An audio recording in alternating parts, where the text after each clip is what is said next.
우리 2020년도가 시작된 지 이제 겨우 한 10일 정도 됐죠. 여러분들은 10일 동안에 어떤 일들이 여러분들 삶 속에서 있으셨나요? 짧은 열흘이었지만 여러 일들을 겪는 것 같아요. 벌써 저희 교구에는 장례가 2건이나 터졌습니다.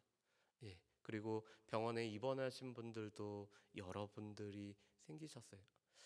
오늘 그래서 한 가정에 이제 장례를 마치고 위로 예배를 드리는 그런 시간들을 또 이렇게 가졌습니다.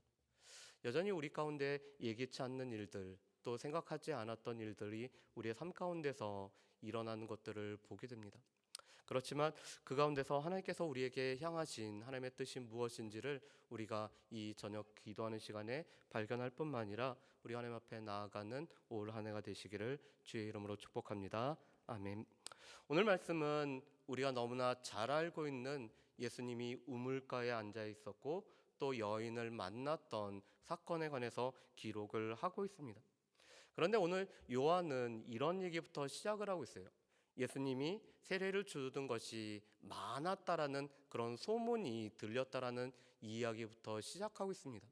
그런데 2절 말씀에 보면은 실제로 예수님이 세례를 베푼 것은 아니었다라고도 이렇게 부연 설명을 하고 있어요. 이것은 실은 세례 요한보다, 물론 세례 요한이 고백하고 세례 요한이 늘 소망했던 것처럼 예수님은 흥하고 세례 요한은 쇠하는 모습이 나타나기 시작했다라는 것을 이 문구로 오늘 요한은 언급을 하고 있는 것입니다. 그런데 예수님의 이 사람들의 관심이 높아지면 높아질수록, 예수님을 향한 관심이 높아지면은 그것으로 인해서 불편해하는 사람들이 또 생겨나죠. 그 대표적인 사람들이 우리가 너무나 잘 알고 있는 바리새인들이 그러고 있습니다. 그래서 오늘 예수님은 이 예루살렘에서 사역을 하셨던 예수님이 갈릴리로 다시 올라가시는 내용이 오늘 말씀의 배경에 속합니다. 그런데 이 갈릴리 사람들은 어떻게 보면은 이방의 갈릴리라고 불려졌어요. 정통 유대인들, 혈통을 중시하는 유대인들에게 있어서는 갈릴리에 사는 사람들도 이방의 갈릴리라고 불릴 정도로 그렇게 중요하게 여기지 않던 사람들이 바로 이 갈릴리 사람들입니다. 그런데 이 갈릴리 사람들이 이 갈릴리를 통해서 남쪽 유다 지방으로 내려가거나 예루살렘으로 갈 때, 혹은 이 유다에 살고 있는 사람들이 예루살렘에서 갈릴리로 갈 때 그들은 아주 쉽고 빠른 길인 사마리아로 통과하지 않고 오히려 요단강을 2번에 걸쳐서 건너서 이 갈릴리로 가거나 예루살렘으로 가고 있습니다. 왜 그렇죠? 이 유대인들에게 또 갈릴리 사람들에게 있어서 사마리아 사람들은 부정한 사람들이었기 때문에 그렇죠. 북이스라엘이 아수르의 BC 722년에 멸망한 후에 이 사마리아의 사람들은 혼혈 정책에 의해서, 아수르의 혼혈 정책에 의해서 혼혈로 되어버렸습니다.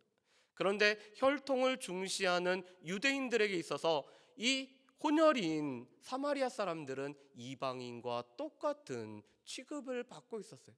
그래서 이 이스라엘 백성들에게 있어서는 사마리아 사람들이 이방인과 같기 때문에 그들과 접촉하지 않기 위해서 오늘 사마리아를 통과하지 않는 모습을 보게 됩니다.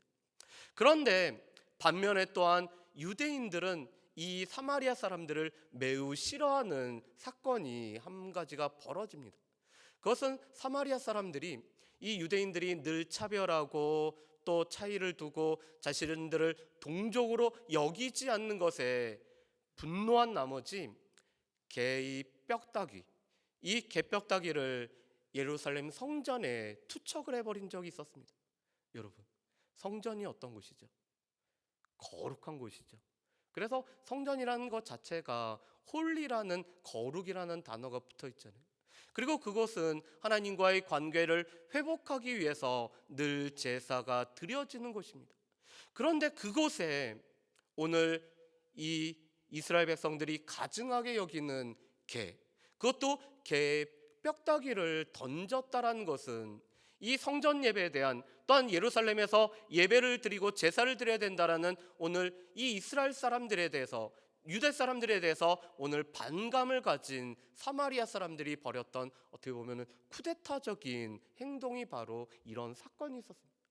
그렇기 때문에 오늘 유대인들과 사마리아인은 끊임없는 앙숙의 관계, 끊임없는 갈등의 관계를 가지고 있는 것이 오늘 유대인들과 사마리아 사람들과의 관계였습니다. 그런데 오늘 말씀해 보면은 오늘 특이한 단어가 나오죠. 우리 4절 말씀을 한번 보실까요? 4절 말씀에 보면은 이렇게 되어 있습니다. 예수님은 3절 말씀에 보면 유대를 떠나 다시 갈릴리로 가실새 사마리아를 통과하여야 하겠는지라라고 말씀을 합니다. 오늘 4절 말씀에서 조금 주의 깊게 봐야 되는 단어는, 오늘 예수님은 이 사마리아를 통과하는 것이 오늘 예수님이 갖고 계신 의도 중에 하나였다라는 것입니다. 왜 예수님이 사마리아를 통과할까요? 오늘 보통 유대인들이라고 하면은 오늘 그들은 사마리아 사람들과 접촉함으로 말미암아 부정해진다라고 여겨지고 있음에도 불구하고 왜 예수님은 이 사마리아를 통과해야 돼? 오늘 통과하는 것이 예수님께는 머스트가 되고 마땅한 것이 되고 통과하는 것이 예수님의 뜻이 되는 이유는 무엇일까요? 어떻게 보면은 우리도 이 차별과 이 차이와 또한 우리도 편견에 우리가 갇혀 있죠.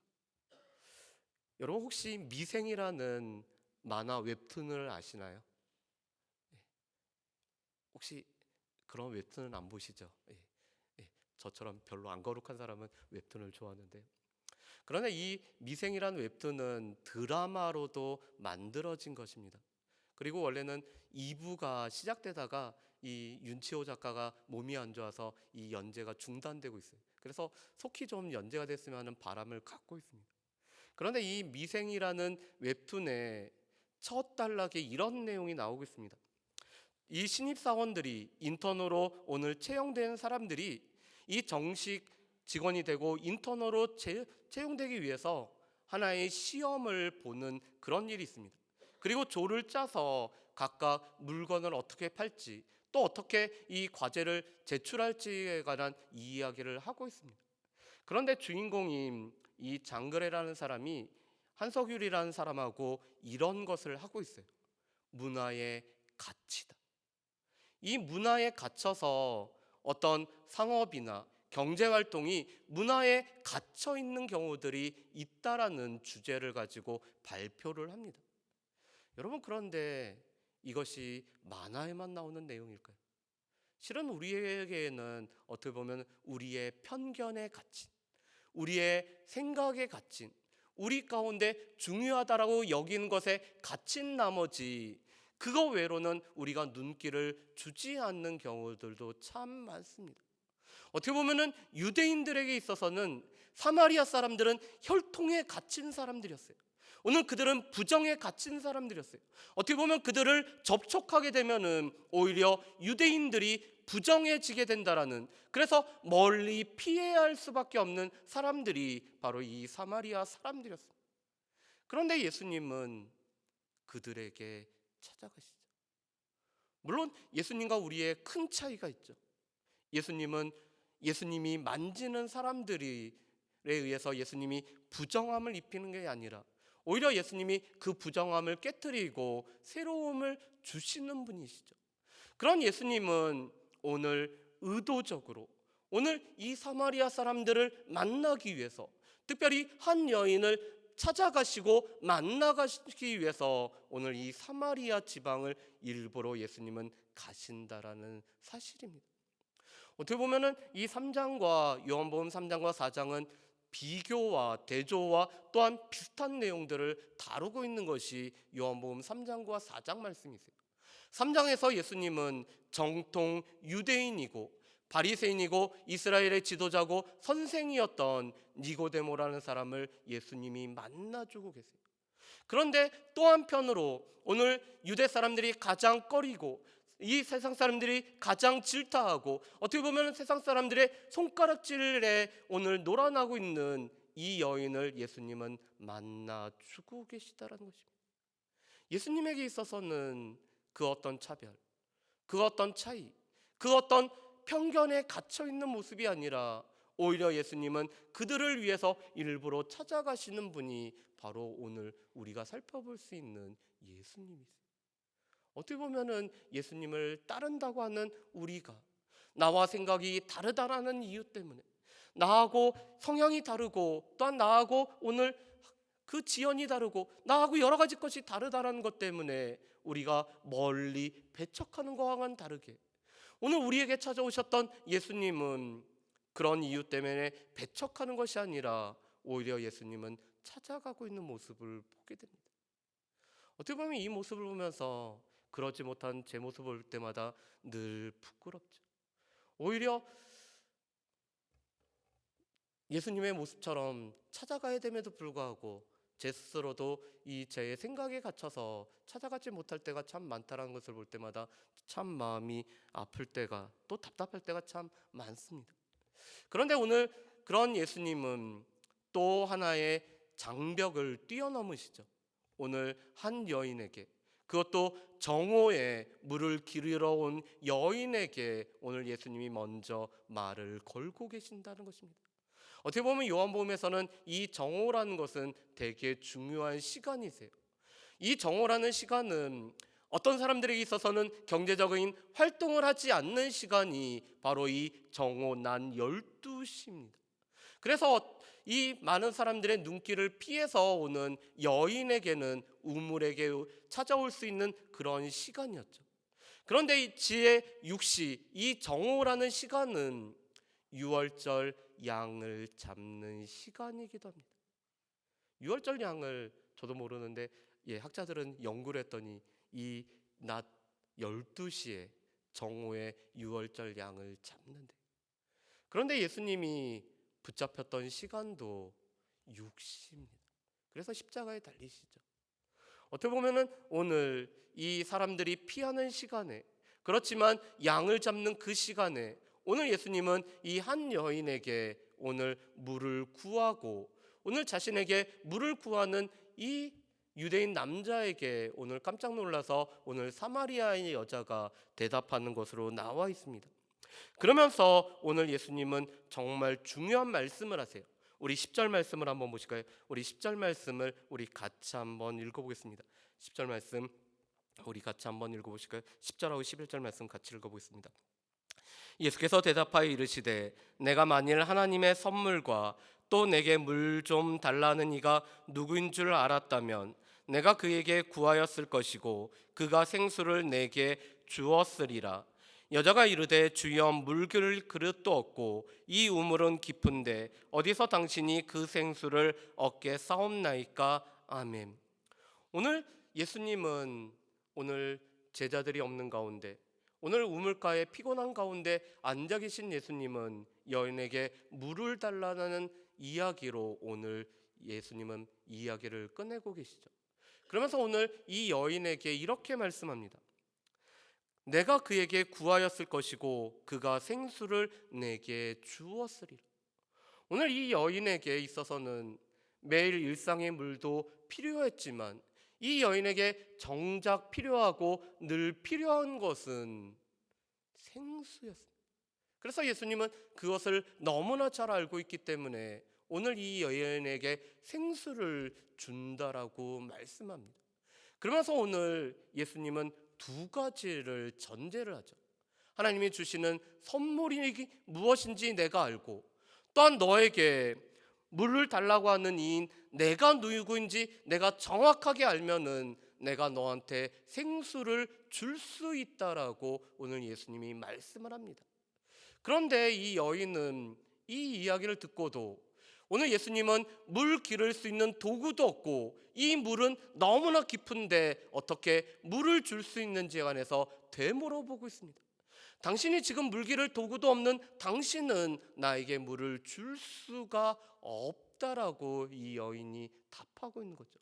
오늘 예수님은 이 여인에게 가장 필요한 것들을 얘기하고 계신다라면은, 이 여인은 단지 눈에 보이는, 눈으로 경험할 수 있는 이 물에 관한 이야기인 줄 알고 예수님에게 동문서답에 오늘 질문을 하고 있는 모습을 보게 됩니다. 그런데 이것이 당시 사람들의 모습들이었어요. 당시 사람들은 자신들에게 무엇이 필요한지를 정확하게 알지 못한 채 눈에 보이는 필요들만이 채워지기를 구하면서 살아가고 있었던 것이 당시 사람들의 모습이었습니다. 그렇다면 왜 사람들은 자신에게 가장 필요한 것은 무엇인지 모르고 그러면서 눈에 보이는 것들을 채우기에 급급한 삶을 살아가고 있었을까요? 이것에 관해서 우리에게 너무나 잘 말씀해 주는 말씀이 예레미야 2장 13절 말씀입니다. 여러분, 우리 예레미야 2장 13절 말씀을 우리 화면에 띄워드릴 텐데 우리 같이 한번 이 말씀을 읽어보실까요? 예레미야 2장 13절 말씀입니다. 우리 같이 한번 읽어보실까요? 내 백성이 두 가지 악을 행하였나니 곧 그들이 생수의 근원되는 나를 버린 것과 스스로 웅덩이를 판 것인데 그것은 그 물을 가두지 못할 터진 웅덩이들이니라. 아멘. 여러분, 이 말씀을 띄워주세요. 제발 좀 띄워주세요. 이 말씀을 보시면은 오늘 이스라엘 백성들이 행하였던 두 가지 악이라고 표현을 하고 있습니다. 그런데 첫 번째를 무엇이라고 하냐면은 생수의 근원이 되시는 하나님을 버린 것이 이스라엘 백성들이 행하였던 첫 번째 악이었다라고 말씀을 합니다. 여러분, 이 말씀은 창세기에 있었던 이스라엘 백성들이 하나님의 품을 떠나서 범죄했던 것을 예레미야가 다르게 표현한 것이죠. 오늘 예레미야는 이렇게 말합니다. 우리가 하나님을 떠나버린 것, 우리가 하나님을 저버린 것, 우리가 하나님 앞에 범죄함으로 말미암아 이 죄로 인해서 하나님과 우리 사이에 담이 생겨버린 것은 생수의 근원이 되시는 하나님을 우리가 버린 것이라고 말씀을 하고 있습니다. 여러분, 이 영국의 위대한 신학자인 C.S. 루이스가 우리의 인간의 상태에 관해서 이렇게 얘기해요. 우리의 인간은 범죄함으로 말미암아 결핍된, 자원이 채워지지 않는, 우리 가운데 자원이 없어서 허덕이고 있는 것이 우리의 범죄한 우리의 모습이라고 말씀합니다. 그런데 그 이유가 무엇일까요? 생수의 근원이 되시고 우리의 생명의 근원이 되시고 우리의 삶의 근원이 되신 하나님을 우리가 저버렸기 때문에, 그 하나님을 우리가 버려버렸기 때문에 우리는 이 결핍과 우리는 갈증과 우리는 고갈 속에 살아갈 수밖에 없는 인생이 우리의 인생의 모습이라고 말씀합니다. 이것이 바로 우리가 범했던 첫 번째 악이자 이것으로 말미암아 우리는 늘 결핍을 우리가 삶에서 경험을 하는 거죠. 자, 띄워주세요. 그런데 두 번째 악이 있습니다. 여러분, 두 번째 악이 무엇이라고 했죠? 오늘 생수의 근원을 버려버리고 나서는 우리가 스스로 웅덩이를 파고 있습니다. 뭔가를 함으로 말미암아 그곳에서 우리 가운데 이 부족함을 채우기 위해서 우리가 끊임없이 노력하고 애쓰고 수고하고 힘을 가하고 있다라고 말씀을 하고 있죠. 그런데 오늘 이 실체를 이렇게 예레미야 선지자는 말합니다. 그것은 그 물을 가두지 못할 터진 웅덩이들. 하나님을 떠나버린 채, 하나님을 저버린 채, 생수의 근원을 저버린 채 이곳저곳 물을 얻기 위해서 웅덩이를 팠지만 그 웅덩이는 물을 더 가두어 두지 못한 터진 웅덩이밖에 파지 못한 것이 우리의 삶의 모습이고, 그것이 또 하나님을 저버린 우리가 행하는 두 번째 악이라고 말씀을 합니다. 어떻게 보면 이 여인이 그랬죠. 오늘 이 여인은 갈망을 하고 있었습니다. 자신의 삶에 뭔가 채워지지 않는 이 욕구를 채우기 위해서 이 여인은 늘 갈망을 했죠. 우리가 주일날 새벽에도 볼 수 있는 것처럼 어떻게 보면 이 여인은 남자들을 통해서 그런 근원적인 욕구를 해결하기 위해서 여러 남자들과 만났던 모습을 보게 됩니다. 그렇지만 그 만남 자체가 이 물을 가두지 못할 터질 웅덩이였기 때문에, 이 사람에게 만족하지 못하고 저 사람에게도 만족하지 못하고 사람에게 만족하지 못함으로 말미암아 여러 차례 갈아치우는, 그래서 사람들의 멸시와 조롱 가운데 살아가고 있는 사람이 바로 이 여인이었다라고 말씀합니다. 그런 여인에게 오늘 예수님이 찾아오시죠. 그리고는 이 여인에게 생수를 주시고 이 생수를 마시면은 더 이상 목마르지 않는다라고 말씀을 하십니다. 그런데 그러기 위해서는 무엇보다도 두 가지를 알아야 된다는 거죠. 하나님께서 허락하시는 선물이 무엇인지, 또한 너에게 물을 구하는 이 내가 누구인지에 관해서 내가 알아야 된다라고 말씀을 합니다. 그래서 오늘 예수님이 하나님의 선물은 다름 아닌 우리 가운데 임하시는 성령으로 말미암아 우리의 배에 생수의 강이 흘러 넘치는 것이 바로 하나님께서 허락하시는 선물임을 우리에게 말씀을 하고 계십니다. 그 말씀이 바로 13절과 14절의 말씀이에요. 그러면서 동시에 요한복음 7장 37절부터 39절의 말씀입니다. 우리 요한복음 7장 37절부터 39절 말씀을 우리 한번 같이 보실까요? 37절부터 39절 말씀입니다. 우리 같이 읽어보겠습니다. 명절 끝날 곧 큰 날에 예수께서 서서 외쳐 이르시되 누구든지 목마르거든 내게로 와서 마시라. 나를 믿는 자는 성경의 이름같이 그 배에서 생수의 강이 흘러나오리라 하시니 이는 그를 믿는 자들이 받을 성령을 가리켜 말씀하신 것이라. 예수께서 아직 영광을 받지 않으셨으므로 성령이 아직 그들에게 계시지 아니하시더라. 아멘. 요한복음 7장의 배경은 초막절이 이 요한복음 7장의 배경입니다. 그런데 이 초막절의 행사 중에 하나는 이스라엘 백성들이 초막을 건축하고 이 초막을 세우고 그 안에서 살아가는 것이 하나의 이 귀한 행사였다라면은 물을 붓는 의식을 갖는 것이 이 초막절의 또 한 가지 중요한 행사였습니다. 그런데 이 물을 붓는다라는 것은 이스라엘 백성들에게 필요한 것들을 끊임없이 공급해 주시는 것들을 의미하고 있었어요. 그런데 오늘 예수님은 이 물 붓는 의식을 통해서 이렇게 말씀합니다. 너희에게 성령이 임하시면은 너희 배에 생수의 강이 흘러서 너희가 더 이상 목마르지 않을 거라고 말씀을 하고 계십니다. 그리고 그 성령은 예수님이 영광을 받으시는 십자가의 영광을 이루셨을 때 우리에게 보내지는 것이라고 우리에게 말씀을 하고 계십니다. 오늘 이 여인이 알아야 됐던 하나님의 선물은 무엇보다도 성령이었죠. 이 성령을 알아야지만이 그의 뱃속에서는 마르지 않는 생수의 강이 흘러 넘칠 것을 예수님은 말씀을 하고 계십니다. 두 번째로는 그것을 이룰 수 있는 예수님 자신에 관해서 알아야 된다는 것입니다. 그래서 나오는 15절부터 그 이하의 말씀은 예수님이 누구신지, 예수님이 곧 그리스도시고 메시아일 뿐만 아니라 약속된 메시아로서 우리 가운데 생수의 강을 흐를 수 있게 하신 분임을 오늘 나타내는 것이 오늘 15절부터의 말씀이 이어지는 거죠. 여러분, 우리의 근원적인 목마름, 우리 가운데 갈증은 우리가 하나님을 버린 데서부터, 우리 가운데 생명이 되시고 생수가 되시는, 생수의 근원이 되시는 하나님을 버린 데로부터 우리 가운데는 이 갈증, 우리 가운데는 결핍, 우리 가운데는 고갈이 우리 가운데 생겨났습니다. 그런데 그것을 해결할 수 있는 유일한 방법은 우리가 뭔가를 함으로 말미암아 이루어지는 것이 아니라 우리 가운데 생명의 근원이 되시는 예수 그리스도를 믿고 그분을 아는 것이만이 우리가 이 결핍을 해결할 수 있는 유일한 방법이라고 말씀합니다.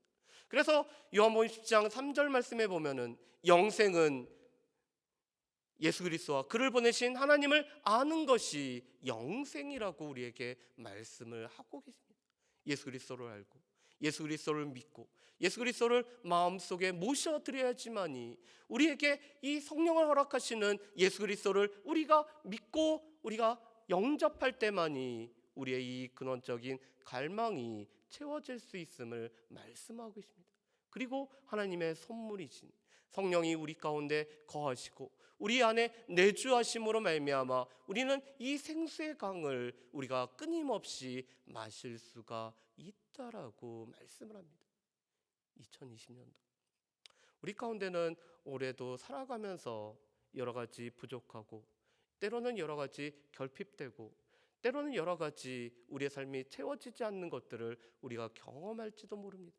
그렇지만 우리가 이미 예수 그리스도를 믿고 예수 그리스도를 알고 있다면은 우리는 이 세상의 부족함 때문에 결핍함을 느끼는 것이 아니라 우리 안에 계시는 예수 그리스도와 성령으로 말미암아 생수의 강을 늘 경험할 수 있는 사람들이 우리라는 것을 늘 기억할 뿐만 아니라 이 성령의 충만함으로 말미암아 성령의 다스림 가운데 이 세상 사람들이 알지도 못하고 보지도 못하는 이 생명의 강을 늘 마시면서 살아갈 수 있는 저 여러분들 되시기를 주의 이름으로 축복합니다.